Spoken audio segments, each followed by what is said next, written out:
কি যে করো না তুমি। তোমার জাদুমণি আসতে আরো 2 মাস বাকি। এই 2 মাস এটা কি এভাবে ঘরে থাকবে? থাকবে না? আরে তুমি আর আমি এখানে বসে বসে দেখবো দোলনাটা কেমন লাগে।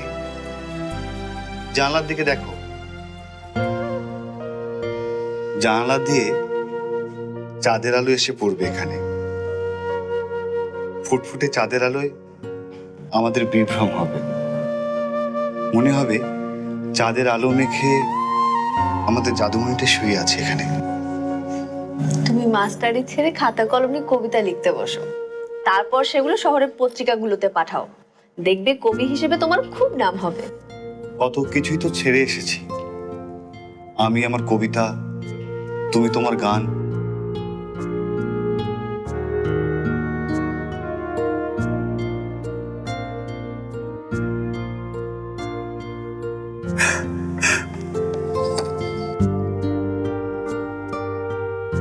আচ্ছা মায়া, তুমি গানটা আবার শুরু করতে পারো না?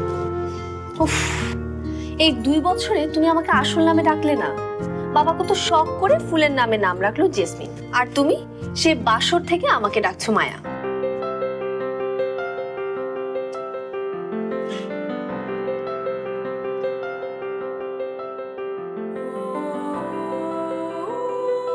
যার চেহারায় এত মায়া, তাকে আমি অন্য নামে কিভাবে ডাকি বলো তো?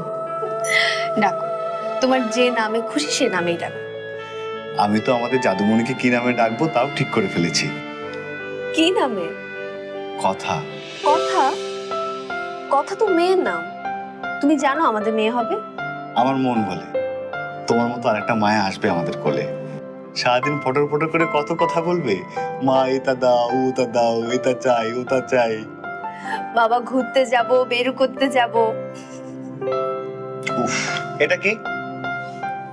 তোমাকে না বলেছি নাস্তা করার আগে টক খাবে না? তুমি কোনো কথাই শুনছো না কিন্তু।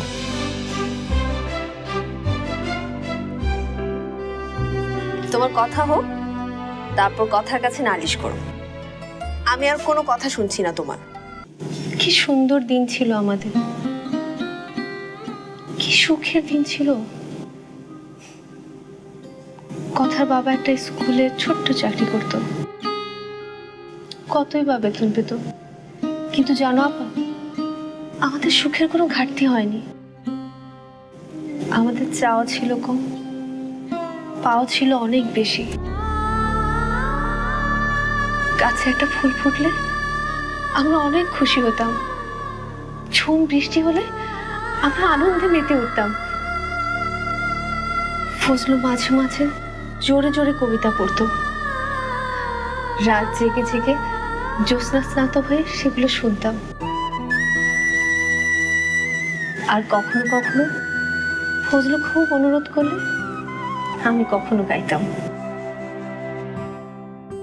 গাইতাম ওর প্রিয় গানগুলো। জানো তো, ছোটবেলায় খুব স্বপ্ন ছিল একদিন বড় শিল্পী হব।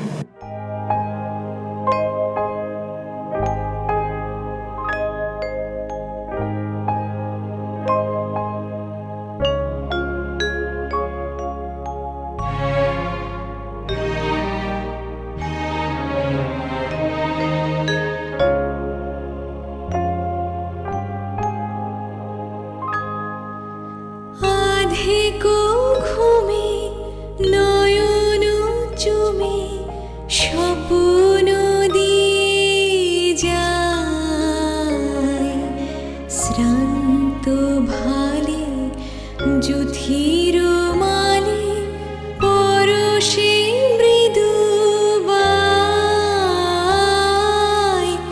আধেকো ঘুমে।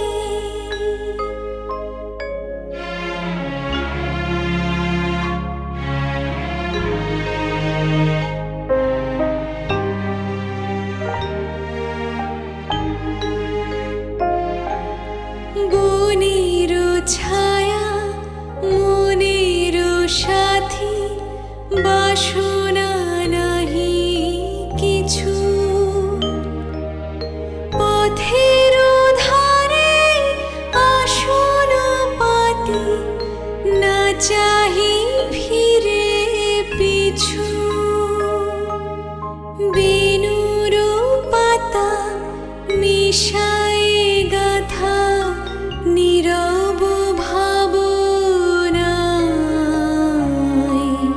শ্রান্ত ভালে যথির মালে পরশে